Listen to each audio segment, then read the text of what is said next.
दुनिया तबाही की कगार पर है। बात हो रही है 2026 के ईरान संकट की। चलिए समझते हैं। साल है 2026, महीना अप्रैल का। दुनिया की सांसें अटकी हुई हैं।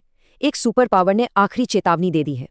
और ये चेतावनी थी राष्ट्रपति ट्रंप की, स्ट्रेट ऑफ हॉर्मुज़ नहीं खुला तो पूरी ईरानी सभ्यता खत्म कर दी जाएगी। तो सवाल ये है कि दुनिया इस खतरनाक मोड़ पर आखिर पहुंची कैसे। चलिए देखते हैं। 50 दिन से ज्यादा के इस जंग में 4000 से ज्यादा लोग अपनी जान गंवा चुके थे। ये जंग तब और भड़क गई जब अमेरिका और इजराइल ने ईरान के न्यूक्लियर ठिकानों को निशाना बनाया। बुशहर न्यूक्लियर प्लांट पर हमला मतलब पूरी खाड़ी क्षेत्र के लिए तबाही। एक ऐसा खतरा जो पीढ़ियों तक सब कुछ खत्म कर सकता था। 3 अप्रैल को ईरान ने एक अमेरिकी फाइटर जेट मार गिराया और यहीं से इस जंग ने एक नया मोड़ ले लिया। घायल पायलट दुश्मन के इलाके में 7000 फीट ऊपर चढ़ा और फिर शुरू हुआ एक ऐतिहासिक रेस्क्यू ऑपरेशन। रेस्क्यू तो कामयाब रहा, लेकिन इसकी भारी कीमत चुकानी पड़ी। कई विमान तबाह हो गए, जिसने जंग को और उलझा दिया।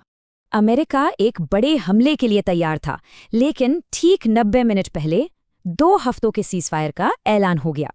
पाकिस्तान की मदद से इस्लामाबाद में शांति वार्ता शुरू हुई, लेकिन 21 घंटों की बातचीत के बाद भी कोई नतीजा नहीं निकला।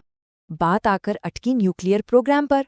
अमेरिका चाहता था कि ईरान इसे पूरी तरह खत्म करे, पर ईरान सिर्फ 5 साल के लिए रोकने को तैयार था। जैसे ही बातचीत फेल हुई, अमेरिका ने ईरान के बंदरगाहों की पूरी तरह से नाकेबंदी कर दी। दबाव और बढ़ गया। इस संकट की आंच भारत तक भी पहुंची। भारतीय जहाज़ों पर फायरिंग हुई और देश की तेल सप्लाई पर खतरा मंडराने लगा। सीज़फायर के बीच भी इजराइल रुका नहीं। उसने लेबनान में 100 से ज्यादा हमले किए, जिससे हालात और बिगड़ गए। इतना ही नहीं, इजराइल ने एक नया और विवादित मौत की सजा का कानून पास कर दिया। मतलब तनाव और बढ़ गया।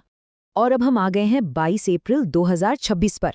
दुनिया एक बार फिर एक बहुत ही खतरनाक मोड़ पर है। अमेरिका और ईरान के बीच 2 हफ्तों का वो नाजुक सीज़फायर अब खत्म होने वाला है। तो क्या शांति का कोई रास्ता निकलेगा, या ये सच में अंत की शुरुआत है?